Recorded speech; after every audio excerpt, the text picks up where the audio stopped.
Noong isang linggo ng umaga, may isang lalaking pumasok sa pangunahing entrada ng simbahan.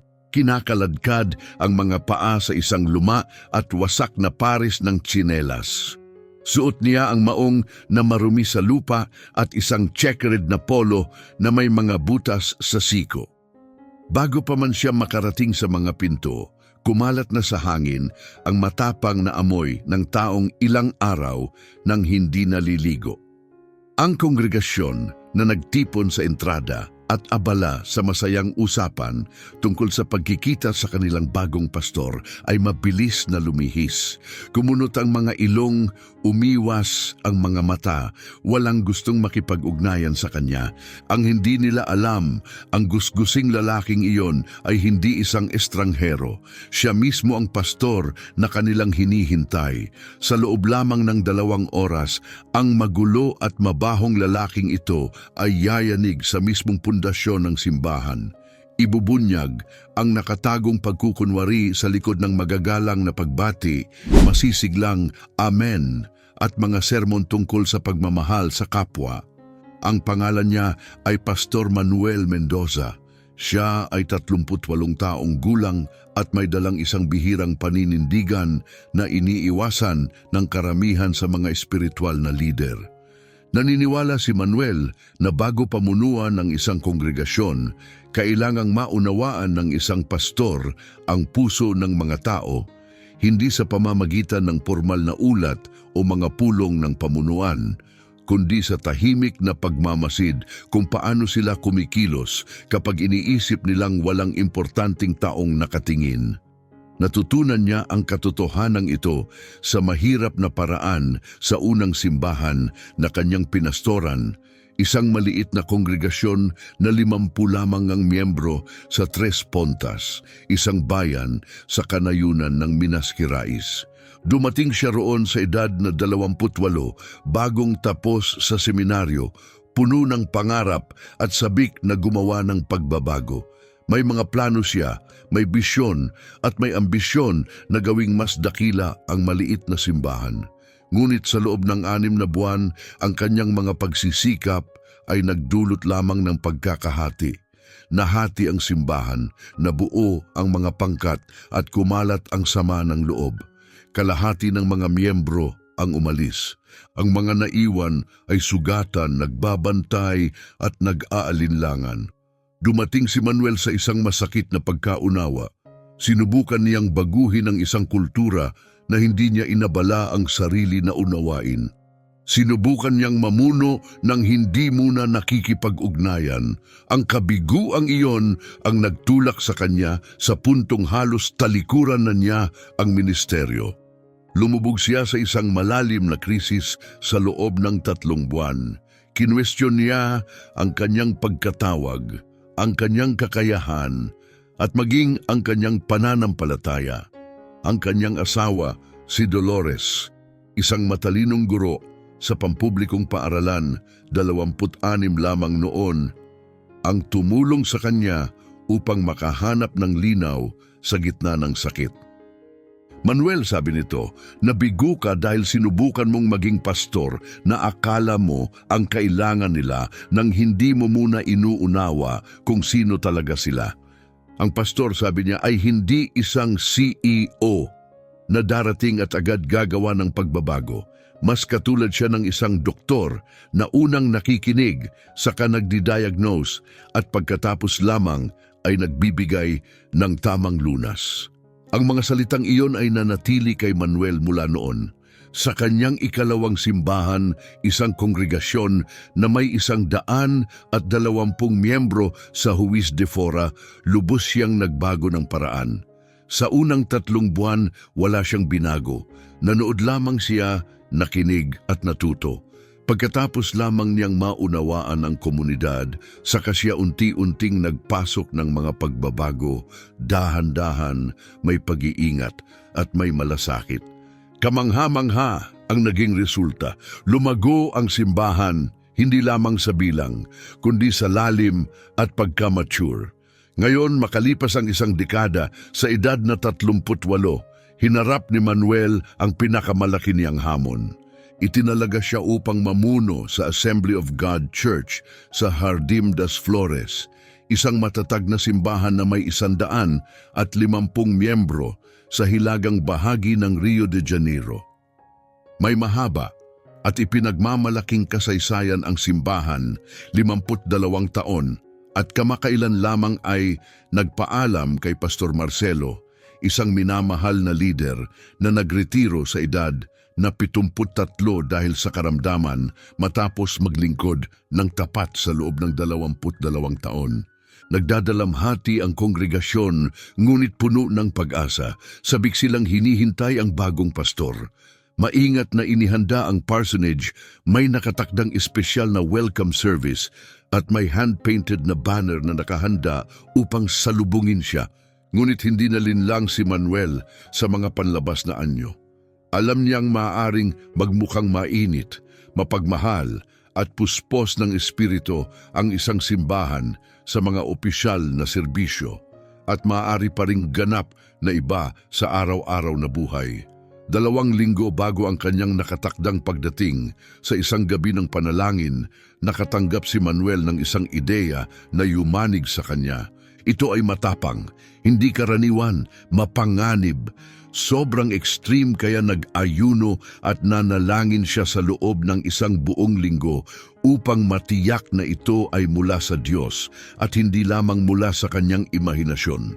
Simple ngunit makapangyarihan ng ideya, pumasok sa simbahan na nakadamit bilang isang pulubi. Gusto niyang dumating hindi bilang pinararangalan, kundi bilang isa sa mga pinakamaliit na madalas banggitin ni Jesus. Kailangan niyang makita kung paano tratuhin ng kongregasyon ang taong walang maiaalok, walang katayuan sa lipunan, walang impluensya, walang pagkilala. Lalampas ba ang kanilang pag-ibig sa mga salita? Magiging totoo ba ang kanilang mga sermon tungkol sa habag kapag kaharap na nila ang taong tunay na nangangailangan? Ibinahagi niya ang plano kay Dolores. Sa una, nabahala ito. Manuel, delikado ito. Paano kung may makakilala sa kanya? Paano kung masaktan siya? Paano kung bumaliktad ang lahat? Ngunit matapos ang 3 araw na magkasamang panalangin, nakaramdam din si Dolores ng kapayapaan sa kanyang puso. Kung inilagay ito ng Diyos sa puso mo, sabi niya, poprotektahan ka niya. Mangako ka lang na mag-iingat. Nangako si Manuel. Detalyado ang plano. Darating siya sa Rio sa Biyernes bago ang opisyal niyang pagsisimula. Susunod si Dolores at ang kanilang 2 anak, si Mariano, 9 taong gulang, at si Esmeralda, 6 sa Lunes. Sa ganoong paraan, magmumukhang normal na paglipat lamang. Titira siya sa parsonage na inihanda ng simbahan, ngunit walang makakaalam na naroon na siya sa lungsod. Sa Sabado ng gabi, maghahanda siya. Sa Linggo ng umaga, dadalo siya sa serbisyo na nakadamit bilang pulubi. Gusto niyang maranasan ito ng personal. Gusto niyang makita kung paano tratuhin ng simbahan ang mahihirap, hindi sa teorya, kundi sa aktwal na gawain. At sa evening service lamang niya ibubunyag kung sino talaga siya. Dumating si Manuel sa Rio sa isang maulang Biyernes ng Setyembre. Sumakay siya ng taxi diretso sa parsonage na nasa isang tahimik na kalsada, 3 blok lamang mula sa simbahan. Maliit ang bahay ngunit komportable, isang 2 palapag na tahanan na may 2 kwarto, sala, kusina at banyo. Lahat ay maingat na inihanda. May mga donasyong kasangkapan na nasa mabuting kondisyon, puno ang ref, may sariwang bulaklak sa mesa sa sala at may malilinis na tuwalya sa banyo. Nang makita niya ang lahat, labis siyang naantig. Panginoon, bulong niya, ang dami nilang pagmamahal na inilaan dito. At ngayon susubukin ko ang pagmamahal na iyon, pero kailangan kong malaman, Panginoon, kailangan kong makita kung ang kabaitan nila ay umaabot sa mga taong walang maibabalik. Noong Sabado, naglakad si Manuel sa paligid ng komunidad, inaaral ang takbo ng lugar at nararamdaman ang vibe nito. Ang Jardim das Flores ay isang working class na lugar, simple, tapat, puno ng masisipag na tao. Eksakto itong uri ng lugar na pakiramdam ni Manuel ay tinawag siyang paglingkuran. Sa hapon, binisita niya ang simbahan ng walang tao. Tahimik siyang tumayo sa labas, nagmamasid lamang. Katamtaman ang laki ng gusali, ngunit maayos ang pagkakapanatili. Puting pader na may light blue na trim, isang kahoy na krus sa bubong, mga pintong salamin at isang maliit na hardin na may namumulaklak na rosas. Makikita mong mahalaga ang lugar na ito sa mga tao. Kinagabihan, bumalik siya sa parsonage at ginugol ang gabi sa panalangin. Sa sahig ng walang laman na sala, ibinuhos niya ang kanyang puso sa Diyos. Panginoon, bukas gagawin ko ito. Bukas papasok ako sa simbahan bilang isang taong hindi nakikita. Ingatan mo ako. Tulungan mo akong maunawaan ang makikita ko. At kung kalooban mo, gamitin mo ang sandaling ito upang magdala ng tunay na pagbabago. Halos hindi siya nakatulog. 5:00 ng umaga ng linggo, bumangon siya. Naligo siya ng matagal. Alam niyang iyon na ang huli sa loob ng ilang araw. Maingat siyang nag-ahit para lang sirain din ito sandali matapos. Sinuklay at inayos niya ang buhok para lang sadyang guluhin ito pagkalipas ng ilang minuto. Binuksan niya ang aparador kung saan niya itinago ang mga lumang damit para sa araw na ito.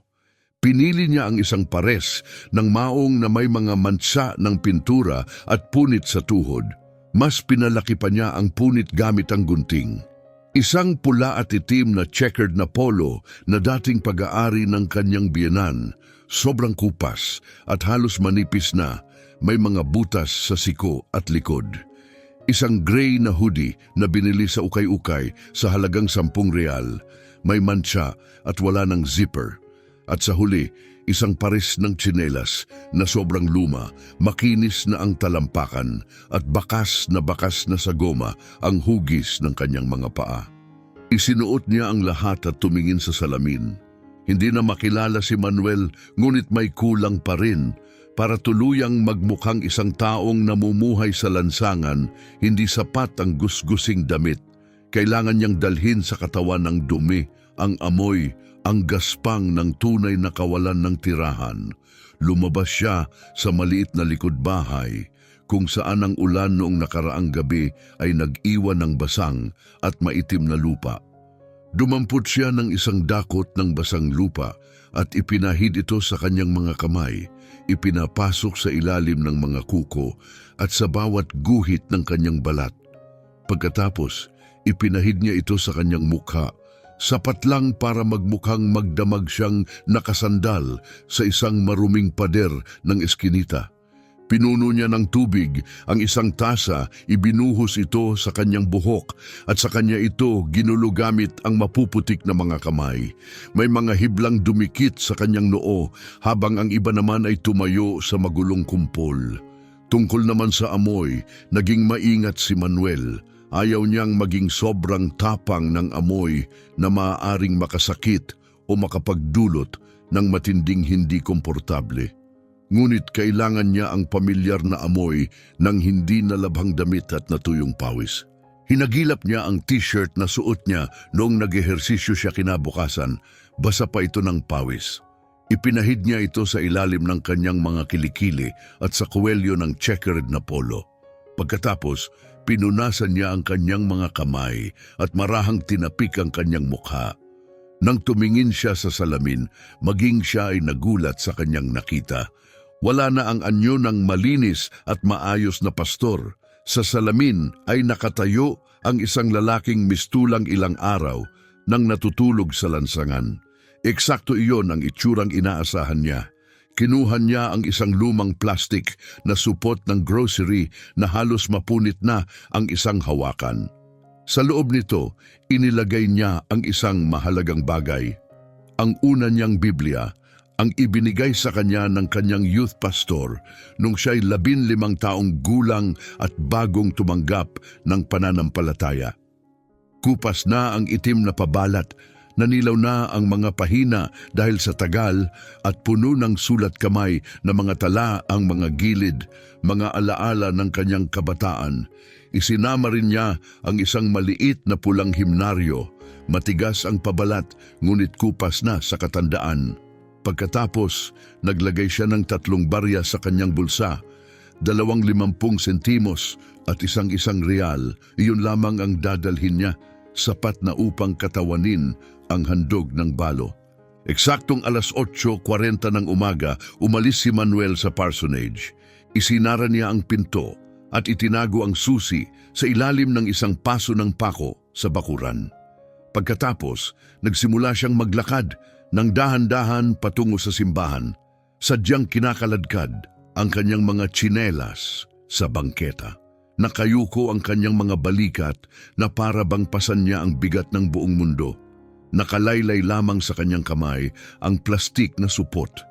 Napansin siya ng mga tao sa kalye. May mga tumitig, may mga umiwas ng tingin. Isang lalaki na naglalakad kasama ang maayos na bihis na asawa at 2 maliliit na anak ang tumawid ng kalsada upang iwasan siya. Isang babaeng nagwawalis sa tapat ng kanyang bahay ang huminto at patuloy siyang binantayan hanggang sa siya'y lumiko sa kanto na para bang may inaasahang gulo. Isang batang lalaki, marahil 10 taong gulang, ang nagturo sa kanya at nagtanong sa ama, "Papa, bakit ang dumi-dumi ng lalaking iyon?" Marahang hinila ng ama ang bata palapit sa kanya at pabulong na sinabi, mahina ngunit hindi sapat para hindi marinig ni Manuel, "Huwag kang magturo, anak, bastos iyon, at huwag kang lalapit sa mga taong ganyan." Tahimik na itinala ni Manuel ang lahat sa kanyang isipan. Ang pagtanggi sa mahihirap ay hindi nagsisimula sa pintuan ng simbahan. Buhay na ito sa mga lansangan, sa likas na paglayo ng mga tao, sa mga matang puno ng takot. Nang marating niya ang harapan ng Assembly of God Church sa Jardim das Flores, alas 8:55 na ng umaga. Nagsisimula ng magtipon ng mga tao. May mga sasakyang dumarating, bumababang magkakasama ang mga pamilya, maayos ang bihis, nagpapalitan ng bati at tawanan.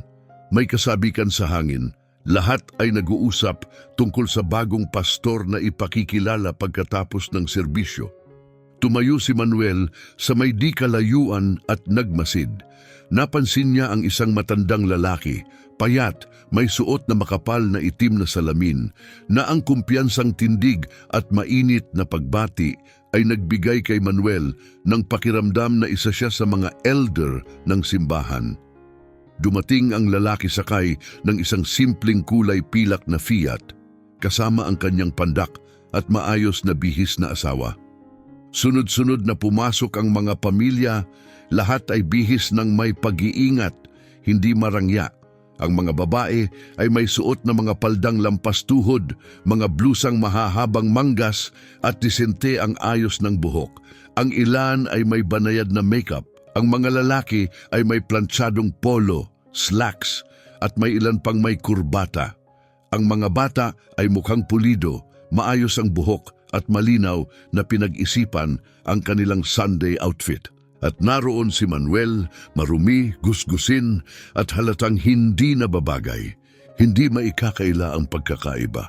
Sandali niyang ipinikit ang kanyang mga mata at pabulong na sinabi, "Panginoon, handa na ako. Samahan mo ako." Pagkatapos, inakyat niya ang 3 konkretong baitang patungo sa entrada ng simbahan. Si Sister Ingrid Diaz ay nasa kanyang karaniwang pwesto sa pangunahing pintuan, tulad ng nakagawian niya sa loob ng 15 taon. Siya ay 52 taong gulang, may maikling kulot na buhok na pininturahan ng itim at nakasuot ng navy na palda at puting blusa na may puntas sa kuwelyo. May brooch na hugis puting kalapati na nakapin sa kanyang dibdib. Isa si Ingrid sa mga pinakaaktibong miyembro ng simbahan. Laging naroon, laging naglilingkod. Tumulong siya sa paghahanda ng bagong tahanan ng pastor. Siya rin ang nanguna sa pagdekorasyon ng santuwaryo para sa espesyal na serbisyong pagbati na gaganapin sa hapon. Nang makita niya si Manuel na umaakyat sa hagdan, likas ang kanyang unang reaksyon. isang hakbang paatras. Maliit lamang iyon, ngunit sapat upang ipakita ang kanyang pagkailang. Mabilis siyang bumawi, pinilit ang isang magalang na ngiti at binati siya. "Magandang umaga," sabi niya. Ngunit hindi iyon ang parehong masayang tono na ginamit niya sa pagsalubong sa pamilyang Silva. Ito'y maingat, magalang, ngunit malamig.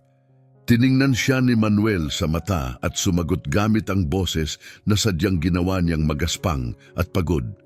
"Magandang umaga po, kapatid. Sumainyo nawa ang kapayapaan ng ating Panginoong Hesukristo." Napansin niya iyon, tinawag siyang kapatid, binanggit niya ang kapayapaan ng Panginoon. Iyon ay tanda na marahil siya'y isang mananampalataya o kahit pamilyar man lamang sa wika ng simbahan. Bahagyang bumaba ang kanyang depensa, kaunti lang. "Nandito po ba kayo upang bumisita sa aming simbahan ngayon?" Maingat niyang tanong. "Naparito po ako para sa serbisyo, kung ayos lang," magalang na sagot ni Manuel. Mabilis niya itong tinignan mula ulo hanggang paa, ang amoy, ang supot, ang lumang tsinelas, ang dumi. Lahat sa kanya ay sumisigaw ng kahirapan. Oo, siyempre," sabi niya matapos ang isang sandali. "Pumasok po kayo." Ngunit salita lamang ang paanyaya. Hindi niya kinamayan si Manuel. Hindi niya tinapik ang balikat tulad ng ginawa niya sa iba. Hindi siya nag-alok na tulungan siyang humanap ng mauupuan. Hindi nagtanong ng pangalan. Hindi nagpakita ng personal na init. Sinabi lamang niya ang pinakamababa at tumingin na lampas sa kanya. Binabati na ang susunod na tao. Napansin ni Manuel ang bawat detalye, bawat kisap ng ekspresyon, bawat munting pag-aalinlangan, bawat pagbabago ng tono. "Salamat po, kapatid," sagot niya. "Pagpalain nawa kayo ng Diyos at ang buong pamilya ninyo." At sa gayon pumasok siya sa santuaryo. Ang simbahan ay dinisenyong maglaman ng humigit kumulang 250 katao. Simple ito, ngunit malinaw na maayos ang pagkakapanatili. May bahagyang amoy ng pinakintab na kahoy at ng pamilyar na amoy ng simbahan. Malinis, banal, mapayapa. Ang mga bangko ay gawa sa kahoy, makintab at maayos ang pagkakaayos. May malapad na gitnang pasilyo at 2 mas makitid sa gilid. Sa harapan ay may isang kahoy na pulpito na may nakabukas na Biblia sa ibabaw nito. Sa likod ng pulpito ay may malaking barnisadong kahoy na krus, payak, walang larawan ni Jesus gaya ng karaniwan sa mga simbahang protestante. May mga sariwang bulaklak sa magkabilang gilid ng entablado. May simple ngunit gumaganang sound system at may mga banner sa mga dingding na may nakasulat na mga talata tulad ng "Ang Diyos ay pag-ibig. Si Jesus ay nagliligtas. Hanapin muna ang kaharian ng Diyos." Humigit kumulang 60 tao na ang nakaupo, tahimik na naghihintay. Eksaktong 9:00 ng umaga magsisimula ang serbisyo. Ilang minuto na lamang ang natitira. Dahan-dahang naglakad si Manuel sa kanang pasilyo. Mahigpit na hawak ang lumang plastik na supot. Mahina itong kumakaluskos sa bawat hakbang. Sinuyod niya ang mga bangko, naghahanap ng mauupuan. Maya-maya may nakita siyang isang bangkong maluwag pa. May nakaupo ng pamilya roon, isang lalaking nasa edad 40, may bilugang tiyan na halos pumutok na ang mga butones ng puting dress shirt. Isang payat na babae na ang buhok ay nakapulupot sa sobrang higpit na bun. At 2 nilang anak na binatilyot dalagita, parehong lunod sa kani-kanilang cellphone. Nag-aatubili si Manuel sa tabi ng hanay, malinaw na ipinapakita na umaasang makikiupo. Ang lalaki, si Carlos Alberto Perez, isang diakono sa loob ng 5 taon, agad na naunawaan.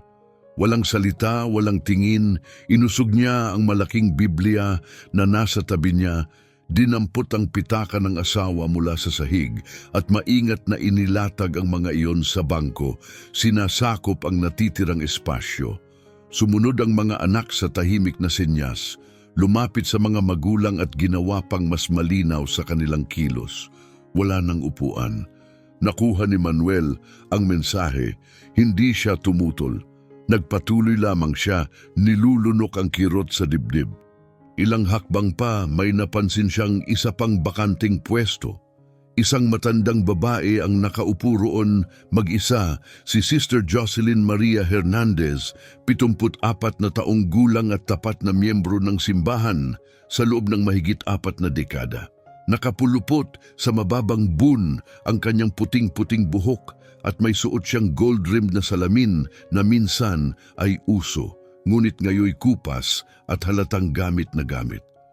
Nakasuot siya ng mahabang itim na palda at lila na blusang may bulaklak. Sa tabi niya ay isang malaking kayumangging handbag na mukhang leather, ngunit peke. "Paumanhin po, kapatid," magiliw na sabi ni Manuel habang huminto sa tabi ng bangko. "Pwede po ba akong umupo rito?" Sumilip si Jocelyn sa ibabaw ng kanyang salamin at sinipat siya ng matagal at sinasadya mula sa punit niyang maong, sa butas ng kanyang polo, pababa sa gasgas at luma niyang tsinelas hanggang sa mukha niyang may pahid na putik. Kumipit ang labi niya. "Iniingatan ko tong upuan," malamig niyang sabi. "May darating na uupo rito." Walang dumating, nananatiling bakante ang upuang iyon sa buong serbisyo. Palusot lang yon para ilayo siya. Tumango si Manuel ng magalang. "Pasensya na po sa abala. Pagpalain po kayo ng Diyos," sabi niya, saka nagpatuloy. Sinubukan niya pa ang 2 bangko kung saan malinaw na may espasyo. Sa parehong pagkakataon, iisa ang naging tugon. Matitigas ng ngiti, mabilis na palusot at mga banayad na pag-usog ng katawan na nagsasabing hindi siya welcome. May isang babae pang agad na inilagay ang kanyang Biblia sa katabing upuan nang makita siyang papalapit. Bandang huli, tumigil na si Manuel sa pagtatangkang maupo sa unahan o kahit sa gitna. Naglakad siya hanggang sa pinakahuling bangko sa likod na kaliwang sulok ng simbahan, ganap na walang tao at tahimik na umupo roon. Maingat niyang inilapag ang plastik na supot sa pagitan ng kanyang mga paa, pilit na hindi nakakaagaw ng pansin. Pinagkrus niya ang mga daliri sa kanyang kandungan at tumingin ng tuwid sa harap. Sa paligid niya, unti-unting napuno ang santuaryo. Marahil 80, 90 katao na ang nasa loob. At bawat isa, habang dumaraan at napapansin ang nag-iisang pulubi sa likod, pareho ang reaksyon, isang mabilis na sulyap, isang kisap ng mata, tapos agarang pag-iwas. Kapag nagkataong nagtama ang kanilang mga mata, mas mabilis pa silang lumilingon palayo. May ilan pang bumibilis ang lakad para makalampas agad, at may ilang kumunot ang ilong kapag inabot sila ng amoy. May isang grupo ng mga teen na dumaan, nagtatawanan. Narinig ni Manuel ang isa na pabulong na sinabi sa iba, "Tingnan niyo yung pulubi sa likod. Sigurado ako, nandito lang yan para manghingi ng pera mamaya." Nagtawanan sila. Ni isang tao walang bumati sa kanya. Walang nagtanong ng pangalan niya. Walang nagalok ng kamay o himnaryo. Walang nagalok na umupo siya ng mas malapit. O kahit man lang isang bote ng tubig. Kahit bakante ang buong bangko niya, walang kahit sinong pumiling umupo sa tabi niya. 8:58 ng umaga, may isa pang lalaki ang pumasok sa santuwaryo. Si Brother Diego Peralta iyon, 55 taong gulang, isa sa 3 elder ng simbahan. Matipuno siya, malapad ang balikat, matitigas ang braso mula sa maraming taon ng trabahong pisikal. May-ari siya ng isang talyer na dalubhasa sa pagre-restore ng mga classic na sasakyan. Maikli ang kanyang buhok at may kupas na tattoo na sumisilip mula sa nakatiklop na manggas ng kanyang light blue na polo, bakas ng buhay niya bago siya lumapit kay Kristo. Habang naglalakad siya papunta sa unahang hanay kung saan karaniwang umuupo ang mga lider ng simbahan, napalingon siya sa likod at napansin si Manuel na mag-isang nakaupo. Huminto siya, Sandali siyang nakatitig, saka biglang nagbago ng direksyon at dumiretso kay Sister Ingrid na nasa entrada pa rin at nakikipag-usap sa ibang kababaihan ng simbahan. Lumapit si Diego at nagsalita sa boses na akala niya'y mahina, ngunit narinig ni Manuel ang bawat salita mula sa likod. "Ingrid, sino yung lalaking nasa likod?" Bahagyang kumunot ang mukha ni Ingrid, halatang may pagkailang at pagkalito. "Pulubi lang yun na pumasok," sabi niya. Sabi niya mananampalataya raw siya at gusto lang dumalo sa serbisyo. "Ano bang magagawa ko? Bahay ito ng Diyos, hindi ko naman siya pwedeng itaboy." Muling tumingin si Diego kay Manuel at sinuri siya. Naninikip ang mga mata sa hinala. Pagkatapos, bumalik siya kay Ingrid at ibinaba ang boses, pero nasagap pa rin ni Manuel.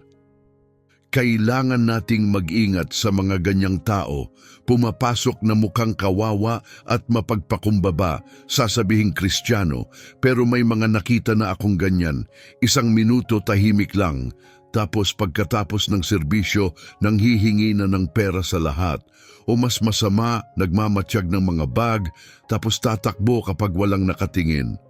Tumango si Ingrid. "Narinig ko na rin ang mga ganyang kwento. Pero anong gagawin natin? Hindi naman natin pwedeng itaboy sa harap ng lahat." Nag-isip sandali si Diego. Seryoso ang mukha. Bantayan mo siya buong oras. Kapag may ginawa siyang kahina-hinala, kahit anong kakaiba, lapitan mo ako agad. Nasa 3 hanay ako. Sumang-ayon si Ingrid. "Sige, magbabantay ako." Bumalik na silang dalawa sa kanilang mga upuan, samantala si Manuel na nakinig sa buong usapan ay nakaramdam ng masalimuot na alon ng damdamin na umakyat sa loob niya. May sakit, may galit, ngunit higit sa lahat may malungkot na pagkaunawa.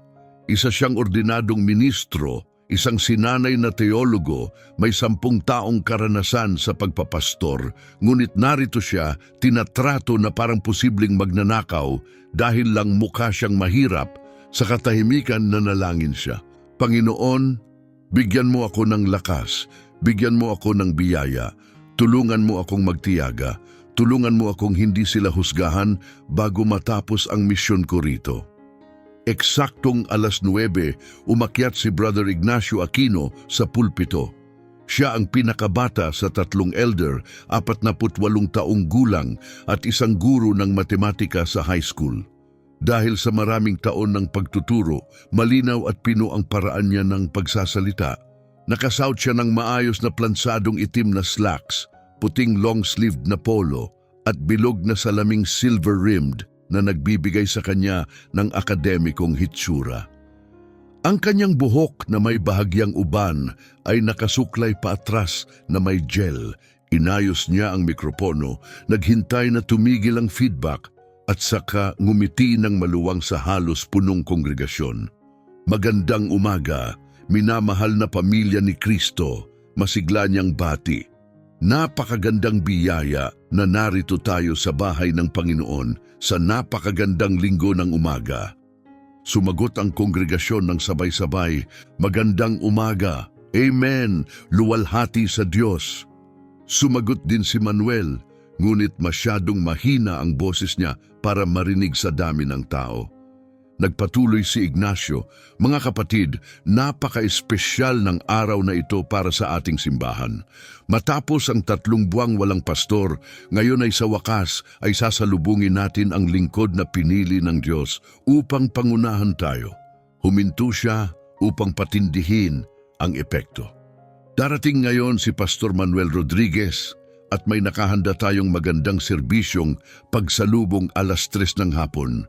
Ngunit sa ngayon, simulan muna natin ang ating umaga sa pagsamba. Palakpakan, mga amen at hallelujah ang pumuno sa buong lugar. Pagkatapos inanunsyo ni Ignacio ang unang awit. Buksan natin ang ating mga harpa Krista hymnals sa bilang 123. Gumising, masdan ng bukang liwayway. Tumayo po tayong lahat. Tumayo ang kongregasyon. Lumapit si Brother Ricardo Silva Santos, ang mahusay na batang keyboardist ng simbahan. Siya'y 26, may dreadlocks na nakatali sa bun at sinimulan niyang tugtugin ang malambot na intro ng awit. Gumising, masdan ang bukang liwayway, sumisikat na ang araw.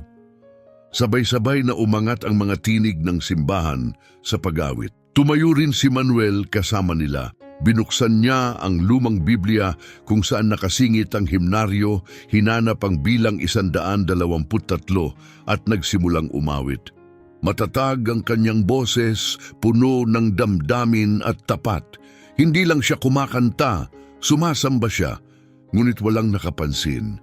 Kahit ang mga ilang metro lang ang layo ay nakatingin pa rin sa harap, nagpapanggap na hindi siya nakikita o naririnig.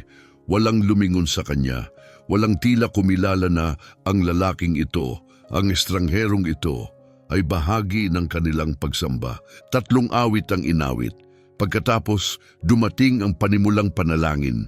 Pinangunahan ito ni Brother Renato Pereira da Silva, ang pinakamatanda sa 3 elder, 60 taong gulang. Matangkad, payat, at may boses na nakapangunguna, si Renato ay namamahala ng isang lokal na botika at may presensyang kayang punuin ang buong silid. Pinapalaki ng kanyang salamin ang kanyang mga mata at kapag siya'y nananalangin, hindi na niya kailangan ng mikropono. Banal at walang hangganang Diyos, panimula niya, umuugong ang boses sa buong santuwaryo. Nagpapasalamat kami sa iyo sa araw na ito. Salamat sa iyong kabutihan, sa iyong walang katapusang habag. Panginoon, punuin mo ang bahay na ito ng iyong presensya. Hipuin mo ang bawat puso sa pamamagitan ng iyong salita. At Panginoon, salamat sa pagdadala mo sa amin kay Pastor Manuel. Bigyan mo siya ng karunungan, pagpapahid at pag-ibig para sa kawan na ito. At tulungan mo kaming salubungin siya ng bukas ang aming mga bisig. Sa pangalan ni Jesus. Amen.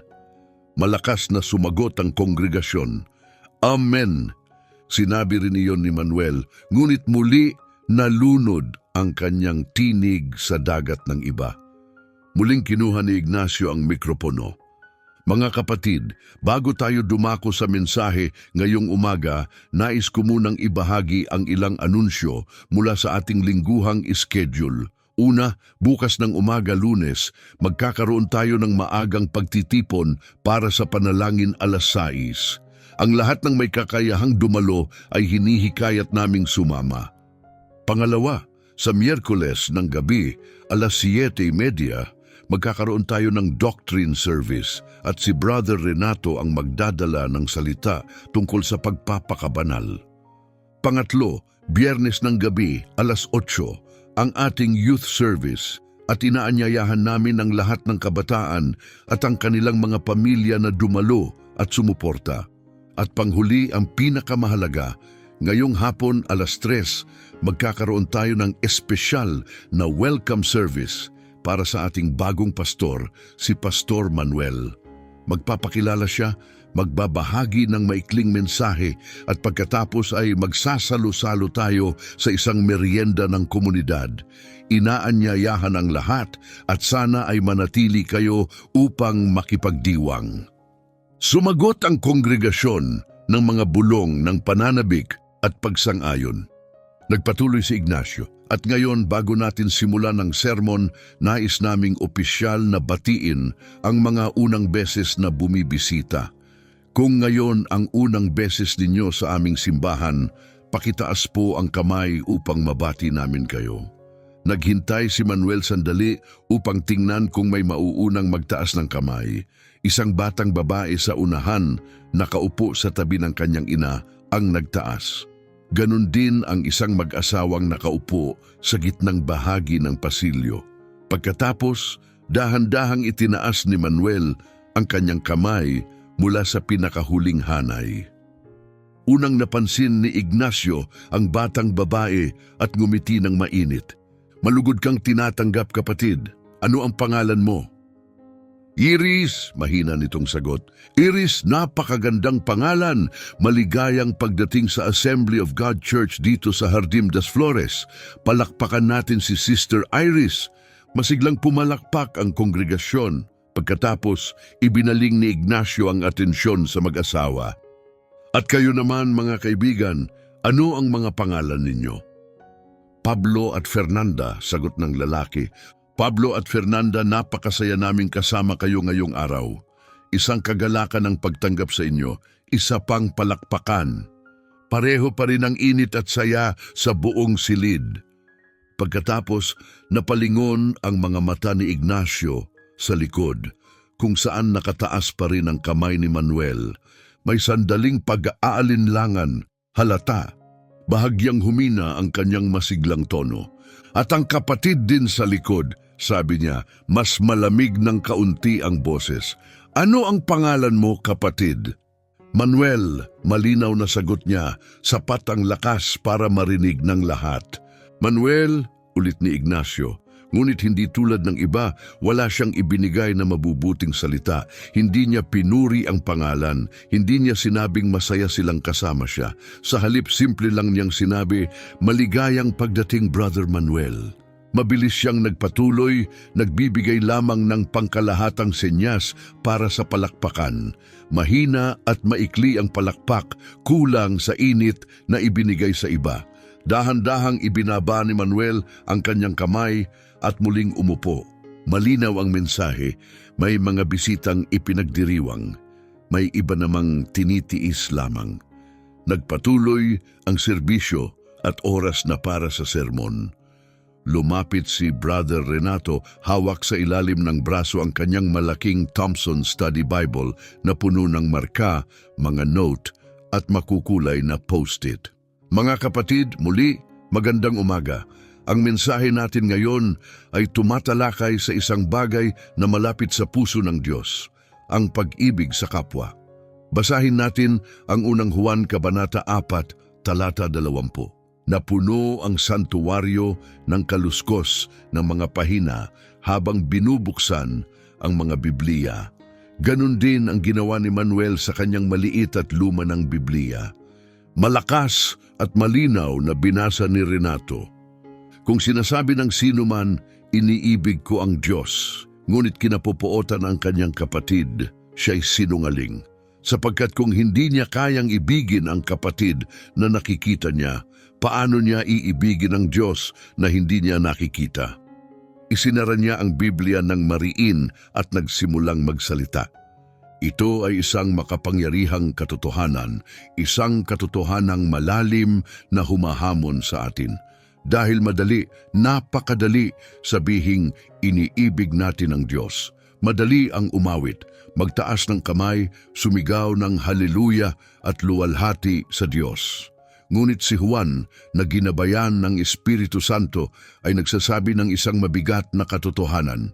Kung hindi natin iniibig ang mga taong nasa harap natin, ang pag-angkin nating iniibig natin, ang Diyos ay huwad. Isang koro ng Amen ang umalingaw-ngaw sa buong silid. Nagdagdag si Manuel ng kanyang mahinang Amen, ngunit mabigat ang puso niya sa kabalintunaan. Naroon siya, present, malinaw na mananampalataya, malinaw na nangangailangan. Ngunit ilan ba sa simbahan ang tunay na nagpakita ng pag-ibig sa kanya? Nagpatuloy si Renato sa loob ng 40 minuto. Ipinangaral niya ang tungkol kay Jesus na humipo sa mga hindi mahahawakan, ang mga ketongin na walang gustong lapitan. Ikinuwento niya ang talinhaga ng mabuting Samaritano at binigyang diin kung paanong ang mga relihiyosong tao, ang pari at ang levita, ay dumaan lang sa sugatang lalaki, habang ang Samaritano ang itinuturing na outsider, ang tanging tumigil upang tumulong.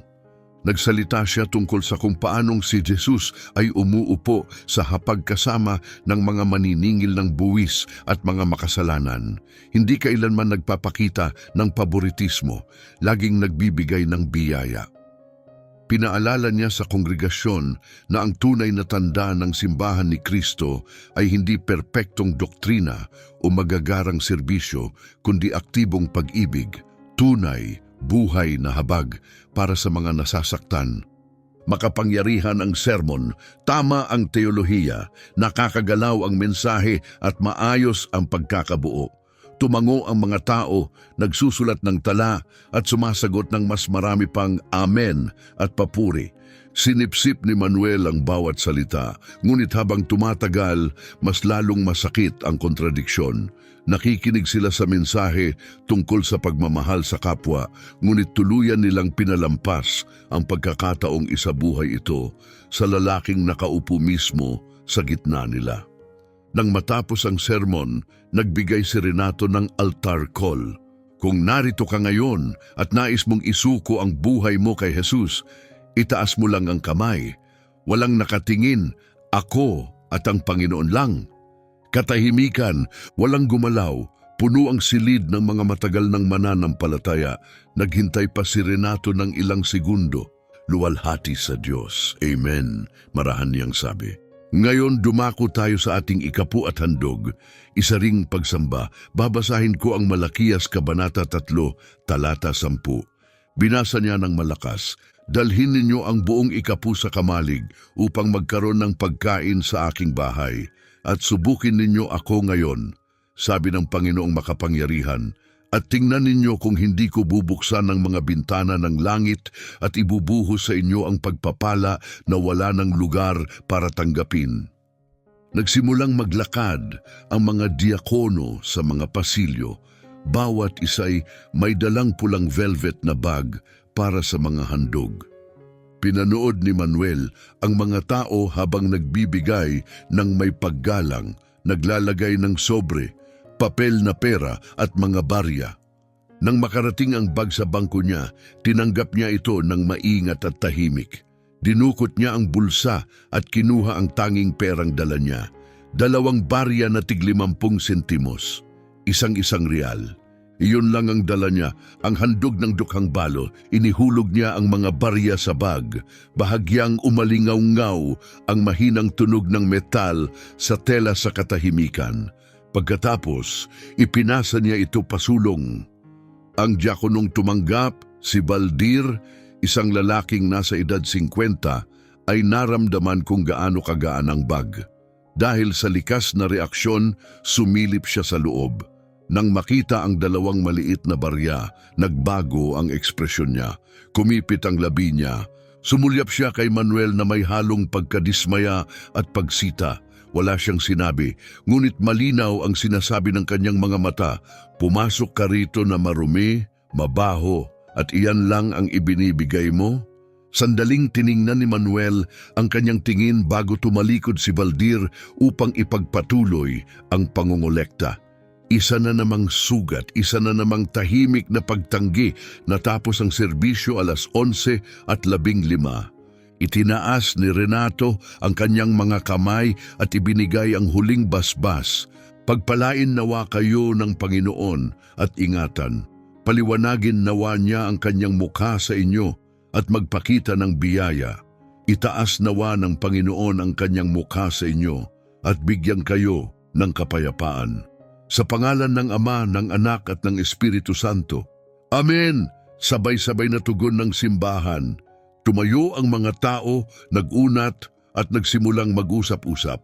Nanatiling nakaupo si Manuel ng kaunti pa. Tahimik na pinagmamasdan ang simbahan habang muling nabubuhay ang paligid. Nakita niya ang mga pamilyang nagyayakap. Nakita niya ang mga grupo ng kabataang nagtatawanan sa mga sulok. Nakita niya ang mga babaeng nagtitipon upang tapusin ang mga plano para sa merienda ng komunidad sa hapon. Nakita niya ang mga batang tumatakbo sa mga pasilyo at nakita niya ang mga elder na nagsisiksikan sa isang sulok, seryosong nag-uusap. Walang duda, tinatapos ang huling detalye para sa pagsalubong sa bagong pastor. Dahan-dahang tumayo si Manuel mula sa bangko, dinampot ang plastik na supot at nagsimulang maglakad pababa sa gitnang pasilyo patungo sa labasan. Hindi nagmamadali ang kanyang mga hakbang, halos nag-aalangan, na para bang binibigyan niya ang sinuman kahit sino ng pagkakataong pigilan siya, kausapin siya, kilalanin siya. Walang gumawa. Nakatayo ang mga tao, masayang nagkukwentuhan, nag-e-enjoy sa isa't isa, ngunit habang dumaraan si Manuel, bahagya silang umuusog palayo. Parang batong humahati sa agos ng ilog, iniiwasan siya ng walang kahirap-hirap na parang natural lang, walang nagalok ng kamay, walang ngumiti o nagsabing, "Salamat at dumating ka." Walang bumalik ka ulit o may kailangan ka ba? Nang papalapit na siya sa mga pinto, naroon si Sister Ingrid kasama ang maliit na grupo ng kababaihan, masiglang pinag-uusapan ang dekorasyon para sa event sa hapon. Nakita niya si Manuel na dumaraan pero wala siyang sinabi, walang pamamaalam, walang pagpalain ka ng Diyos. Pinanood lang niya itong umalis, saka bumalik sa usapan na parabang hindi siya kailanman umiral. Bumaba si Manuel sa 3 baitang sa harap at huminto sa bangketa. Pinaliguan ng mainit na araw ng Setyembre ang kanyang mukha. Huminga siya ng malalim, mabigat ang dibdib. "Panginoon, ito ba ang gusto mong makita ko?" Pabulong niyang tanong sa loob niya. "Ito ba talaga ang espiritual na kalagayan ng simbahang ito?" Patras na sana siya upang bumalik sa parsonage nang may tumawag na boses sa likuran niya. "Kapatid, sandali!" Lumingon siya. Isang batang babae, nasa edad 24 o 25, ang nagmamadaling papalapit sa kanya. Payat siya, katamtaman ang taas, kayumanggi ang balat, at may kulot na itim na buhok na nakatali sa mataas na ponytail. Nakasuot siya ng disenteng denim na palda na hanggang tuhod at simpleng puting blusang maikli ang manggas. Walang kapansin-pansin sa kanya, walang alahas, walang magarbong estilo. Pero ang mga mata niya puno ng liwanag at ang ngiti niya ay totoo. Si Iris yon, ang bisitang ipinakilala sa simula ng serbisyo. "Hay," mainit niyang bati, lumalapit ng walang pag-aalinlangan, hindi alintana kung ano ang itsura o amoy ni Manuel. "Ako si Iris, nakita kitang mag-isa sa buong serbisyo. Kumain ka na ba ng tanghalian ngayon?" Parang may buhol na nabuo sa lalamunan ni Manuel. Sa wakas, may nakakita rin sa kanya. "Hindi pa, kapatid," sagot niya, bahagyang nanginginig ang boses. "Magkakaroon tayo ng community lunch mamaya bago ang welcome service, 3:00. Dapat handa na ang pagkain bandang 12:30. Gusto mo bang magstay at kumain kasama namin? Marami yon." Nag-atubili si Manuel. Totoong naantig siya, pero nagdadalawang isip pa rin. "Hindi ako sigurado kung magiging welcome ako." Tapat niyang amin. Mariing umiling si Iris, umalo ng kanyang mga kulot na buhok sa paninindigan. "Sa bahay ng Diyos, welcome ang lahat, at kung may magsasabi ng iba, sa akin sila dadaan. Pakiusap, magstay ka, mukha kang kailangan mo ng masarap na pagkain." Sa unang pagkakataon buong umagang yon, ngumiti si Manuel. "Salamat, Sister Iris, pagpalain ka nawa ng Panginoon ng sagana." Ngumiti rin siya kasing init ng una. "Maupo ka muna sa lilim at magpahinga. Babalikan kita kapag handa na ang pagkain." Tumalikod siya at bumalik sa loob ng simbahan. Nakakita si Manuel ng mababang pader sa harap ng gusali, may lilim ng maliit na puno at naupo roon. Pinagmasdan niya ang komunidad sa paligid. May ilang miyembro ng simbahan ang umalis. Marahil uuwi at babalik na lang mamaya. Ang iba naman ay nanatili, tumutulong sa paghahanda para sa serbisyo sa hapon. Pagkalipas ng halos 40 minuto, bumalik si Iris. "Tara na, kapatid, handa na ang pagkain, pwede na tayong magsimulang magsilbi." Sinundan niya si Iris papunta sa isang side hall sa tabi ng santuwaryo. Sa loob, nakahanay ang mga mesa at puno ng pagkain. Mainit na kanin, malinamnam na beans, ginintuang inihaw na manok, pasta, simpleng salad na lettuce at kamatis, at isang malaking mangkok ng farofa. Lahat ay inihanda ng may pagmamahal at sapat na ang amoy para magpalaway.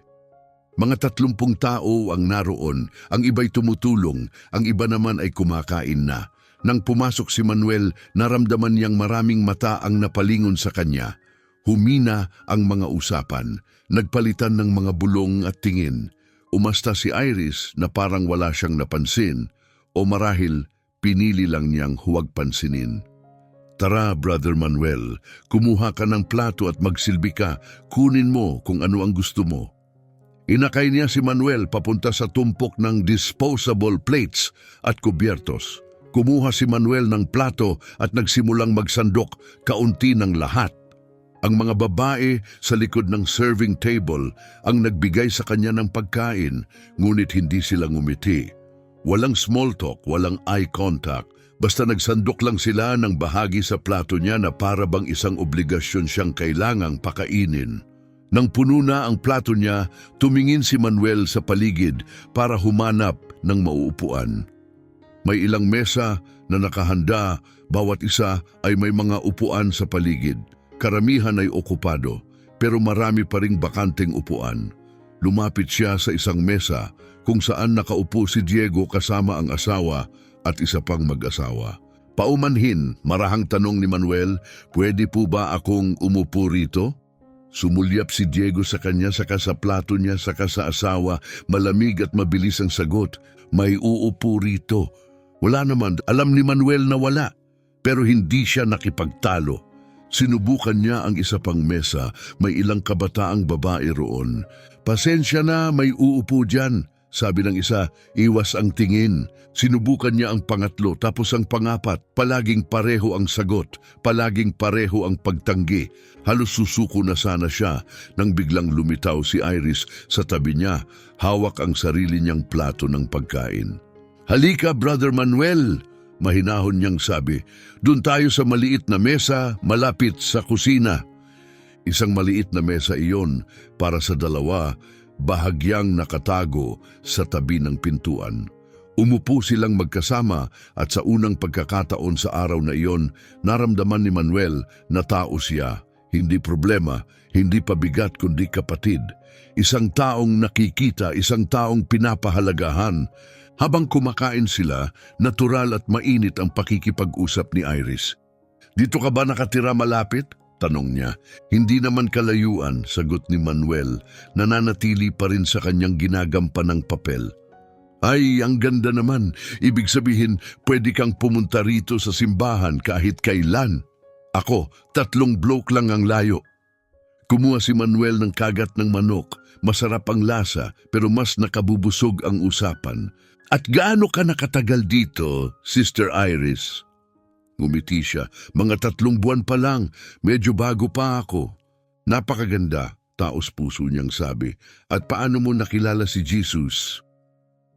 Huminto si Iris, uminom ng kaunting juice, saka sumagot ng tapat. "Ay kapatid, mahaba yung kwento, pero susubukan kong paikliin. Dati, sobrang layo ko sa Diyos. Party tuwing weekend, sobrang inom, tapos palipat-lipat sa mga maling relasyon. Sa labas, parang masaya, pero sa loob, walang laman. Sobrang nawawala ako, tapos isang araw, inimbitahan ako ng katrabaho ko sa isang church service. Ayokong pumunta, pero pumayag ako para lang maging magalang.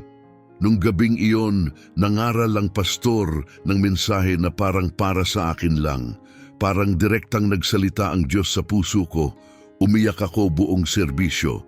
At nung gabing yon, ibinigay ko ang buhay ko kay Jesus. Hindi na ako naging pareho mula noon." Tahimik na nakinig si Manuel, labis na naantig sa kanyang katapatan. "Napakalakas ng patotoo mo, kapatid.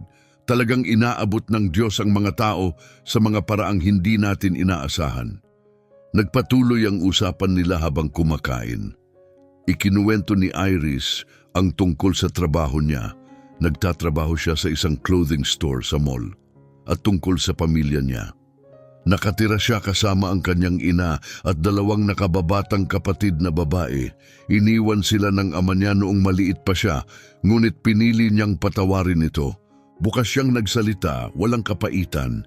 Ibinabahagi lang ang buhay niya kung ano ito. Si Manuel, na nakadamit pa rin bilang pulubi, ay maingat na nakinig. Nagtanong siya, ngumiti.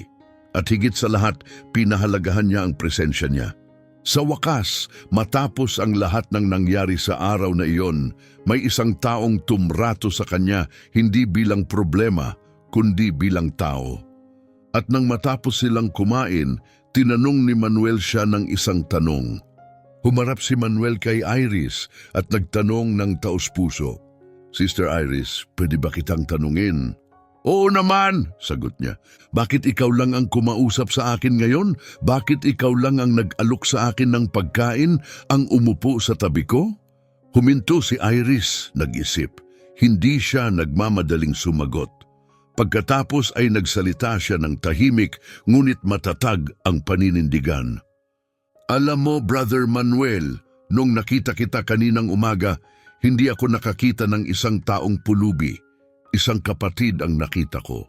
Nakita ko ang isang taong nilikha ng Diyos ayon sa kanyang larawan. Isang taong mahal ni Jesus tulad ng pagmamahal niya sa iba. At naalala ko ang talatang natutunan namin sa Sunday School noong nakaraang linggo, Hebreo 13:2. Marahang tanong ni Manuel, anong sinasabi roon?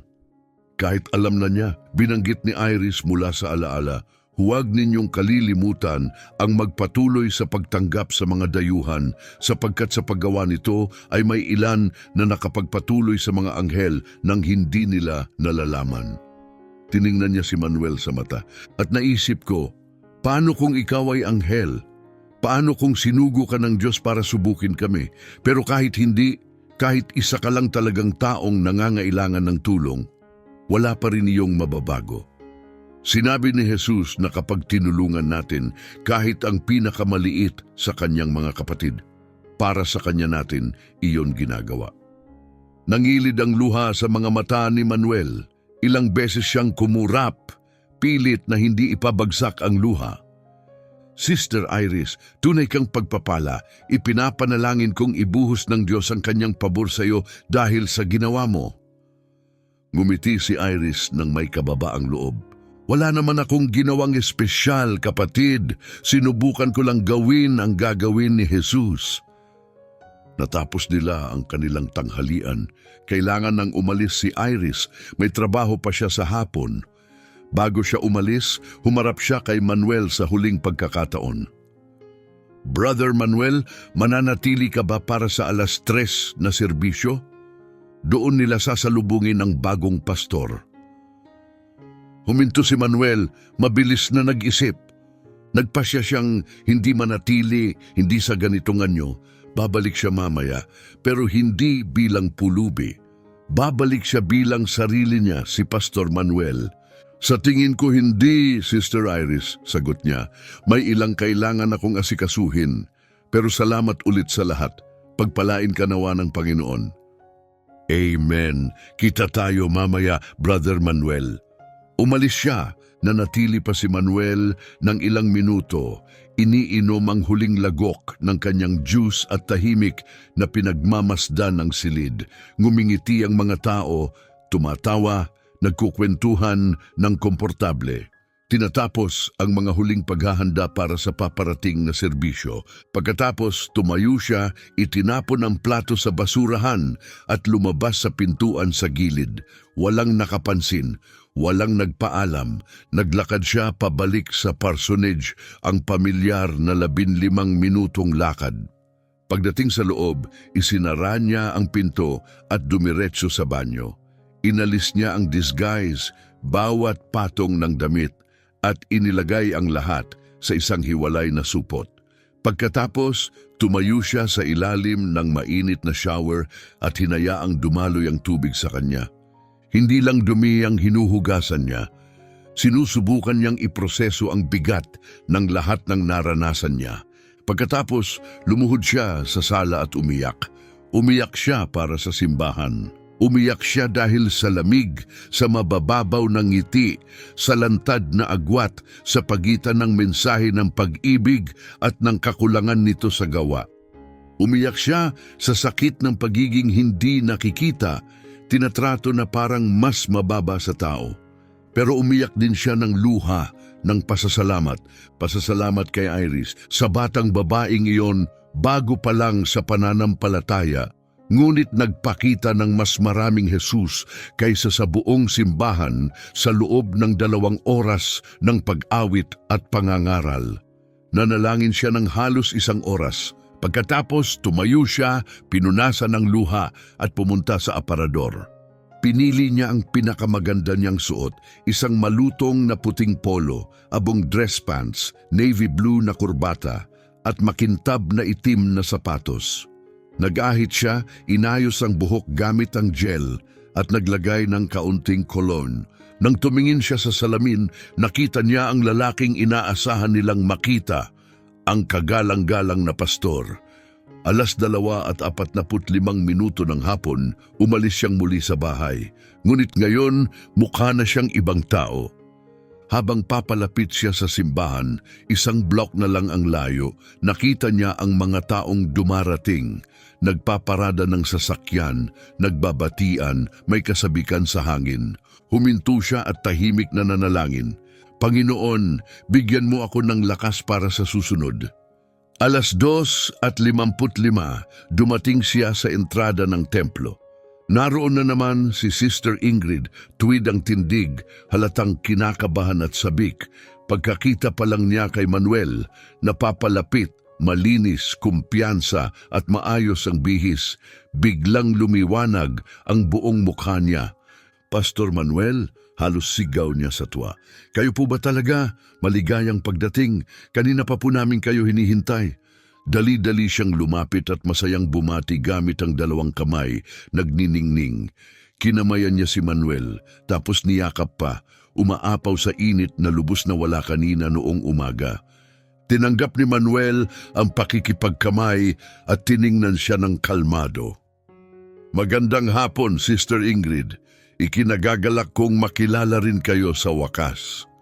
Nang marinig ang ingay, nagmamadaling lumapit sina Renato, Diego at Ignacio na noon ay tinatapos ang mga detalye sa loob. Pastor Manuel, napakasaya naming narito kayo, sabi ni Renato halos hinihingal. Isang kagalakan na sa wakas ay masalubong kayo, sabi ni Ignacio. Si Diego, ang parehong lalaking nagsalita kanina ng may hinala at paghatol, ngayon ay ngumiti ng maluwang. Pastor, inihanda namin ang lahat ng may pag-iingat. Makikita ninyo, ito ay isang simbahan na puno ng pag-ibig ng Diyos. Ngumiti si Manuel ng magalang, ngunit may kumurot sa kanyang sikmura. Napakaraming pag-ibig, naisip niya. Nasaan yun kaninang umaga? Sigurado ako, Brother Diego. Lumapit si Ignacio. Pastor, bago magsimula ang serbisyo, pwede po ba kaming makausap ninyo ng 5 minuto para mapag-usapan ng daloy? Oo naman, sagot ni Manuel. Dinala nila siya sa opisina ng pastor sa likod ng simbahan. Maliit at simple ang silid. May mesa, isang bookshelf na puno ng theology books, ilang upuan at isang naka-frame na krus sa dingding.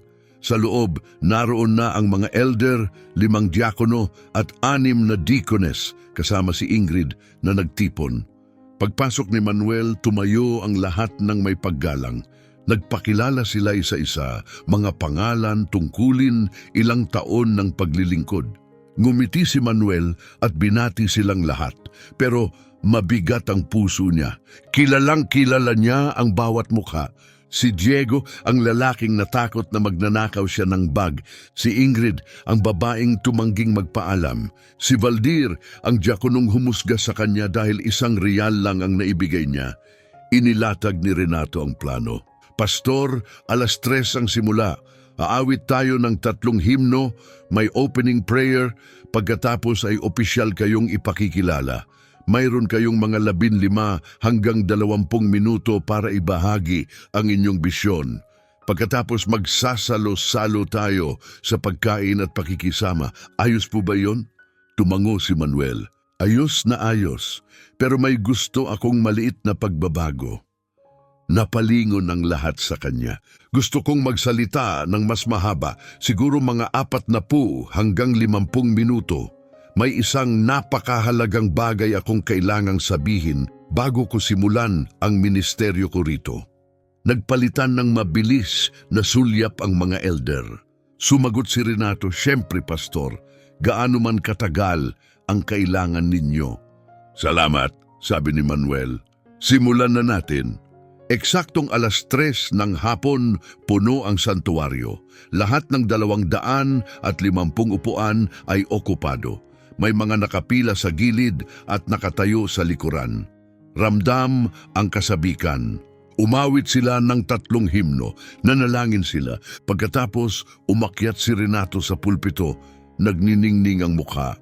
Mga kapatid, ang sandaling hinihintay nating lahat nitong huling 3 buwan ay dumating na sa wakas. Nakatayo si Renato sa pulpito, ang boses niya ay puno ng pagmamalaki at tuwa. Ngayong araw, sa wakas, ay makikilala natin ang pastor na pinili ng Diyos upang pangunahan ang kongregasyong ito. Buong galak kong ipinapakilala sa inyo si Pastor Manuel Mendoza. Biglang sumabog ang buong simbahan sa malakas na palakpakan. Umakyat si Manuel papunta sa pulpito, niyakap si Renato ng sandali at saka humarap sa kongregasyon. Tumayo siya sa katahimikan, hinayaang matapos ang palakpakan. Ngunit nang humupa ang pagpalakpak, hindi siya nagsimula sa mga ngiti o formalidad.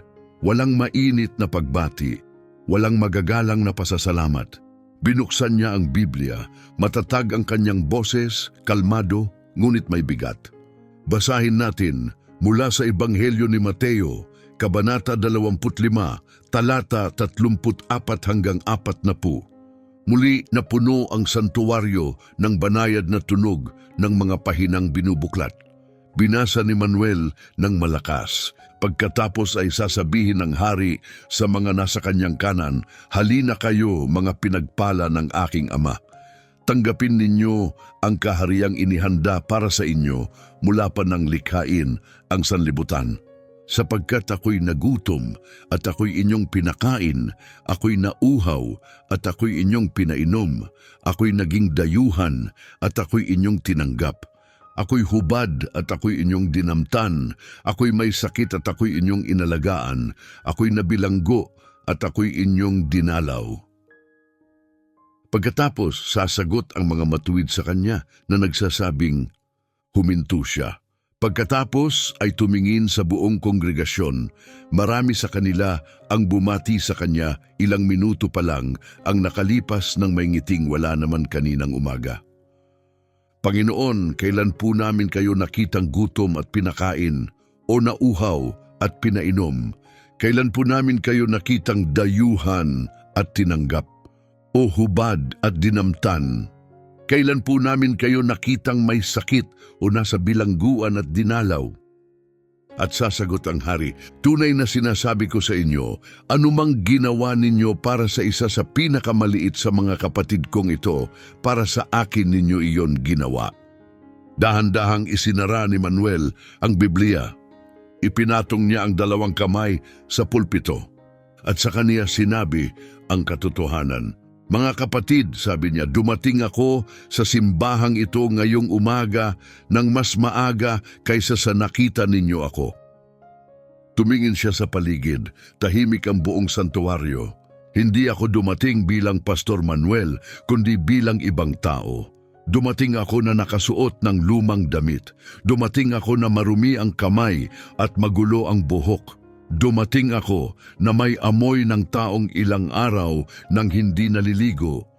Mas bumigat ang katahimikan, may ilang mukha ang nagbago, kumunot ang mga kilay, tumuwid ang mga leeg, lumaki ang mga mata.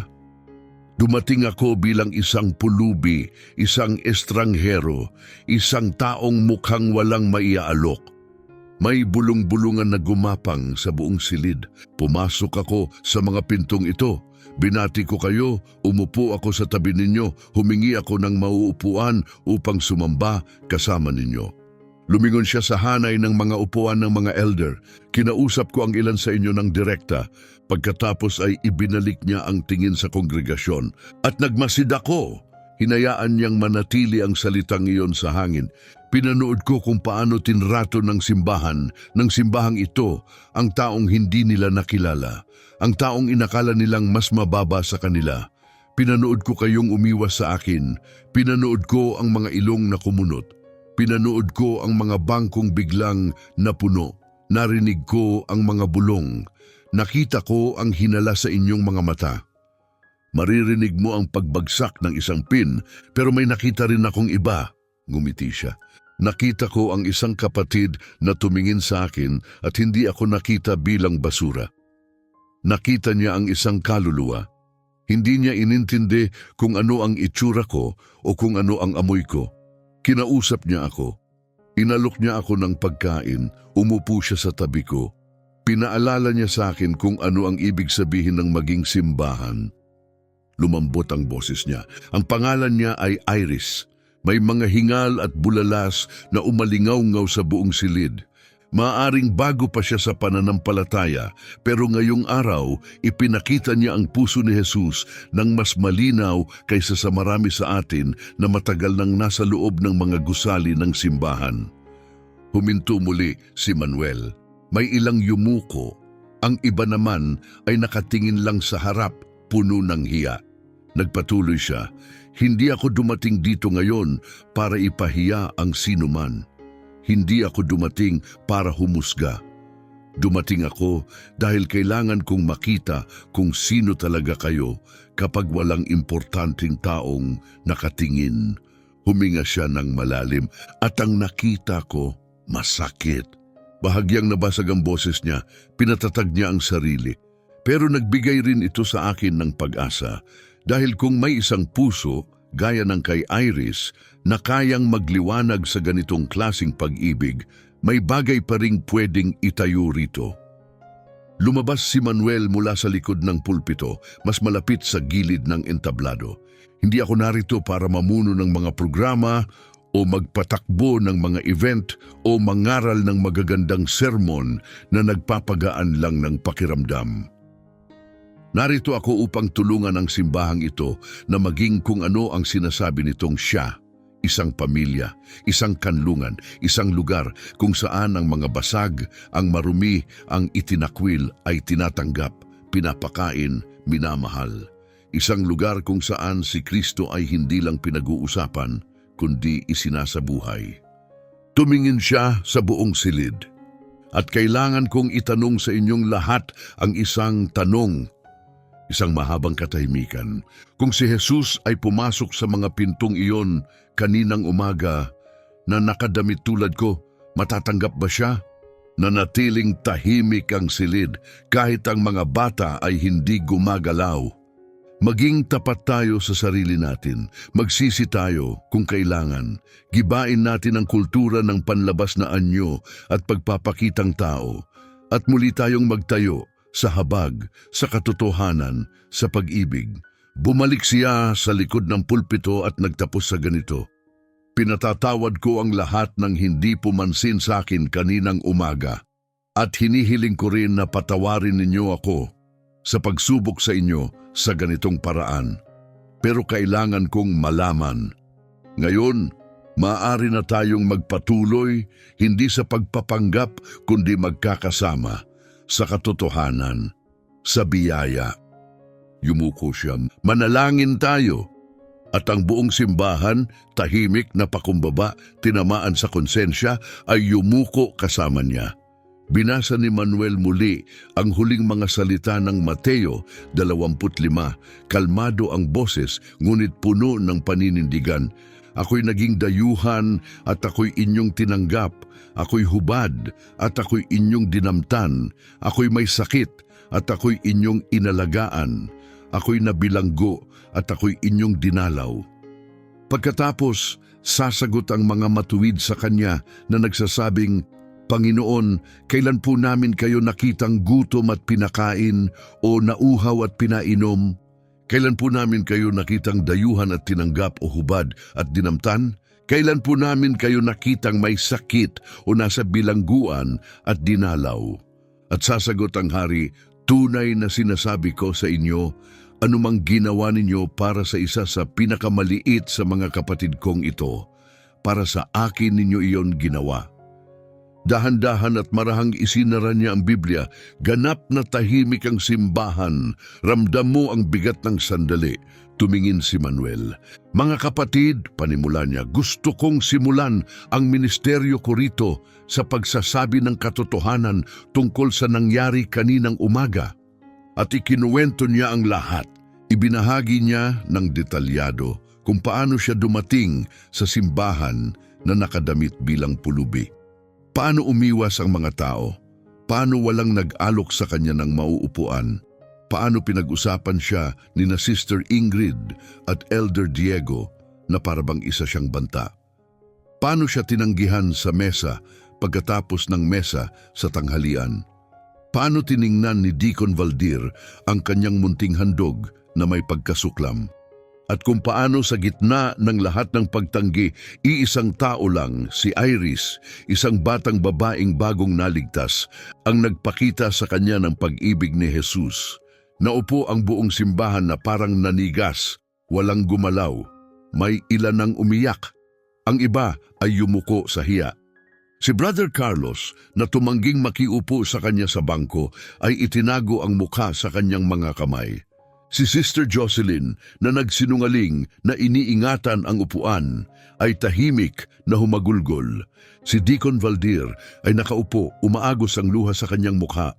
Nanginginig si Ingrid, tinatakpan ang bibig, horrified sa kung paano niya tinrato ang mismong lalaking dapat sana niyang salubungin. Nagpatuloy si Manuel, ngunit ngayon ay mas malambot na ang boses. Hindi galit, kundi habag ng isang pastol.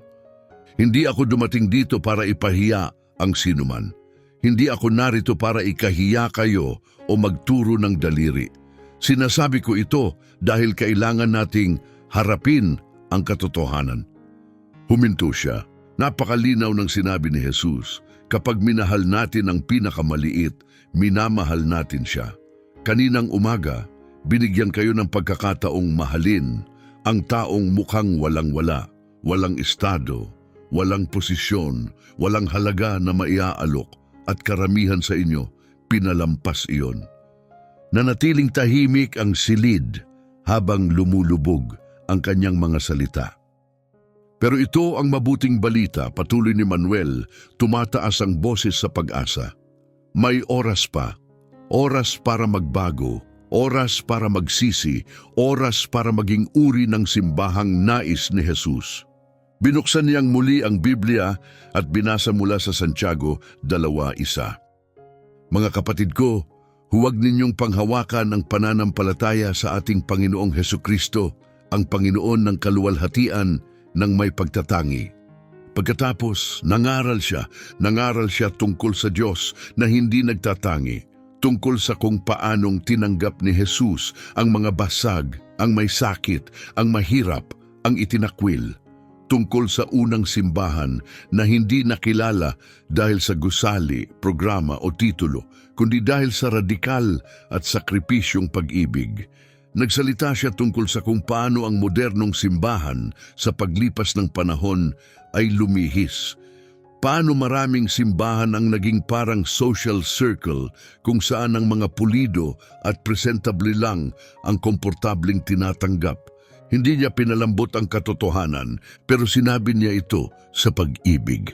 Nangaral siya ng halos 1 oras at iba iyon sa anumang sermon na narinig ng simbahang iyon. Hindi dahil sa magagarang salita o matatalinong kwento, kundi dahil totoong-totoo, tumama sa puso. Inilantad ang dapat ilantad, pero nagbigay rin ng daan pasulong. Sa dulo, nagbigay si Manuel ng paanyaya.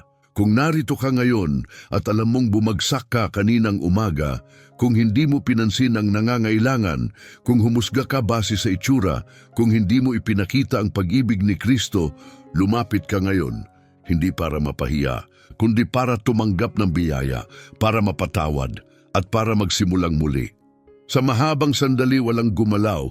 Pagkatapos, tumayo si Diego, ang elder na nagbabala sa iba na mag-ingat sa mga ganyang tao. Dahan-dahan siyang lumakad papunta sa altar at lumuhod, umiiyak. Kasunod niya si Renato, sumunod si Ignacio, sumunod si Ingrid, sumunod si Valdir, sumunod si Jocelyn, sumunod si Carlos, kasama ang buong pamilya niya. Isa-isa, tumayo ang mga tao, lumapit at lumuhod sa altar, mahigit 100, umiiyak, nagsisisi, humihingi ng tawad sa Diyos. May ilan na malakas na sumigaw, "Panginoon, patawarin mo ako sa paghusga ko base sa itsura." Jesus, binigo kita ngayon. Ama, baguhin mo ang puso ko. Bumaba si Manuel mula sa pulpito. Lumibot siya sa kanila, ipinapatong ang kamay sa balikat, ipinapanalangin ang bawat isa. Ipinahayag niya ang kapatawaran sa pangalan ni Jesus. Ipinahayag niya ang pagpapanumbalik. Ipinahayag niya ang paggaling.